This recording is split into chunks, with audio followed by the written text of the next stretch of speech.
If your trust was written before 2018, it might actually be taxing your kids. Bypass trusts, sometimes called AB trusts or credit shelter trusts, were brilliant tax savers when the estate exemption was only a few $1,000,000. But with today's historically high $15 million estate tax exemption, these trusts can quietly drain hundreds of thousands of dollars from your family's inheritance. In this video, I'll show you how an outdated bypass trust can turn your family's legacy into a tax trap, exactly what to look for in your trust document, and how to protect your heirs from a six-figure mistake.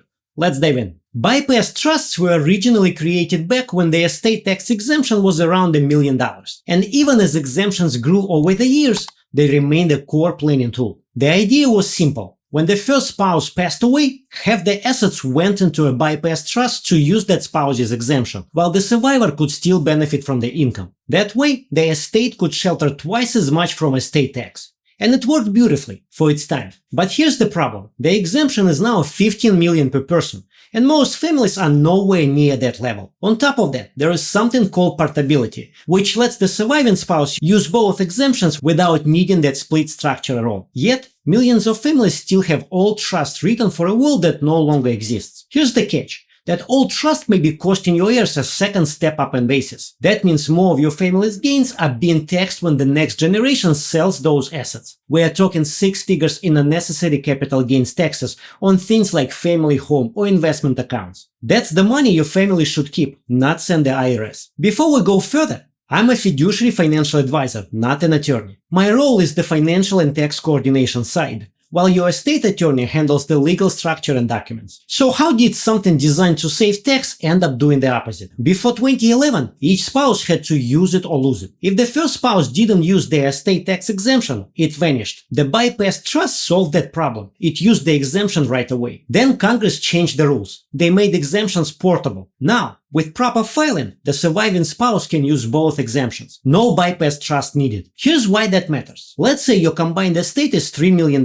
Under today's laws, you could leave everything to your spouse outright and still pay zero estate tax. But if half those assets are frozen inside an old bypass trust, that half doesn't get a second step up in basis when the surviving spouse passes. That's where families lose money. Not to estate tax, but to capital gains tax. Let me show you what this looks like with two families. Family A kept their 2005 bypass trust. Their $3 million estate split, $1.5 million into the trust and $1.5 million to the survivor. When both passed, the kids owed around $300,000 in capital gains tax. Family B restated their trust in 2015. Everything stayed revocable. When both passed, the kids got a fresh step up on all of it and sold everything with no tax owed. Same wealth, same family. Completely different outcome. That's what a modern trust structure can do. Now, let me walk you through exactly how this plays out with the real-world timeline, using the family home as an example. Imagine you and your spouse bought a home decades ago for $200,000. When the first spouse passes, the trust structure splits ownership. Half stays with the survivor, half goes into the bypass trust. That trust half gets a step up in basis to about $1 million at that time. The survivor lives another 15 years.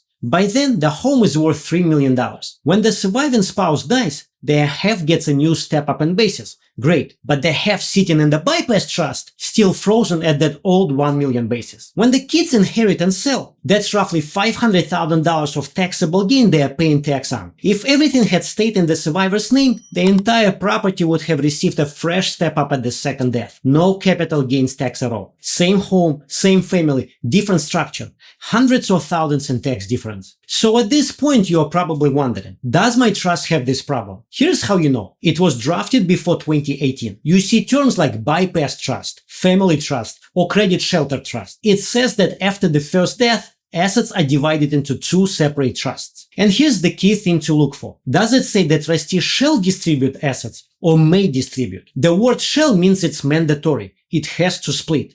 May means you have options. If that sounds familiar, you probably have an older structure built for the old tax code. Don't panic. This is fixable. But before we talk about how to fix it, there is one more problem you need to know about. Even before your heirs inherit, that bypass trust could be costing you more in income taxes every single year. Trusts reach the top federal tax bracket, 37%, after just $15,650 of income. So if your bypass trust holds a few $100,000 in investments generating dividends or interest, it could be paying far higher taxes than if those assets were in your name. Over time, that drag adds up, slowly shrinking the legacy you worked for. So you've got two problems: a future capital gains tax bump for your heirs, and ongoing income tax drag right now. Alright, so here's how to fix both problems before it's too late. If both spouses are still living, you have options. You can work with your estate attorney to restate your trust into a modern, fully revocable format that keeps flexibility and ensures a new step up later. Even if one spouse has already passed, you may still have time before the second death to realign things,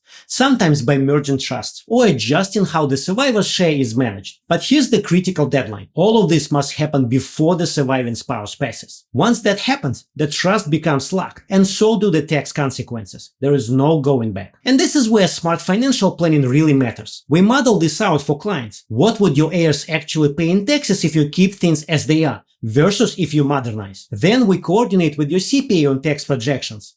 Seeing those results side by side usually makes the decision clear. Now, if you are going to modernize your trust, you need to know who handles what, because this requires coordination between professionals. Your estate attorney handles the legal side, drafting documents, ensuring state law compliance, and executing any amendments or restatements. Your financial advisor handles the coordination side, determining which accounts go where, how to retitle assets, when to realize gains, and how to keep everything tax efficient. It's two sides of the same coin. The attorney protects you legally, the advisor protects you financially. And when they work together, your plan actually functions the way it's designed to. But even with all of this laid out, some people still hesitate. You might be thinking of reasons not to update your trust.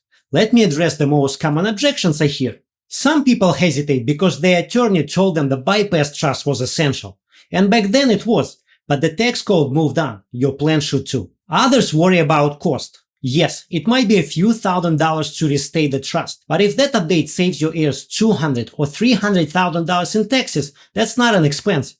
That's one of the best investments you can make for your family. And then there is, if it's not broken, don't fix it mindset. Here's the truth. Estate plans age like milk, not wine. A structure that worked beautifully 15 years ago might now be spoiling your family's result. A simple review today can prevent years of confusion and hundreds of thousands in unnecessary taxes tomorrow. Look, this isn't really about trusts or tax law. It's about your family. You spent decades building this wealth. The last thing you want is for your kids to lose hundreds of thousands of it to an outdated trust structure that no longer serves its purpose. Updating your trust doesn't erase what you've built. It protects it. It ensures your heirs inherit assets that are clean, simple, and tax efficient, not tangled in unnecessary paperwork and surprise tax bills. And it gives you something money can buy. Clarity. Your family won't have to guess what you wanted or spend months untangling complicated structures. They will know exactly what you meant to leave them. So here's exactly what you need to do next. Find your trust document. Look for the words bypass, credit shelter, or family trust. Check the date. If it's older than 2018, it deserves a review. Ask your professionals. Will my heirs get a full step-up and basis on all assets? Run the numbers. Work with your financial advisor or CPA to compare the tax impact. What happens if you modernize versus leaving it untouched? If that analysis shows 6 figures of potential savings, and it often does, the decision becomes obvious. Remember, the goal isn't to replace your plan, it's to refresh it so it works under today's rules, not yesterday's. A quick review now can save your family from years of confusion and a 6-figure tax mistake. If you are watching this and thinking, I really need to get my trust reviewed, that's something I can help with. This is exactly what we do. Reviewing trust documents from a financial coordination standpoint, modeling the tax implications, and working with your attorney and CPA to make sure everything lines up. It's the kind of proactive planning that prevents those 6-figure surprises later on. If you'd like to talk, just use the link below to schedule a time. We'll discuss your current setup, what you are trying to accomplish, and whether we're the right fit to help. No pressure, just a conversation. And remember that 37 trust tax rate I mentioned earlier? In this video, I'll show you exactly how to manage that income strategically, so you keep more of it in your family instead of losing it to taxes. And if you haven't already, make sure you subscribe so you don't miss these money saving strategies. Thanks for watching.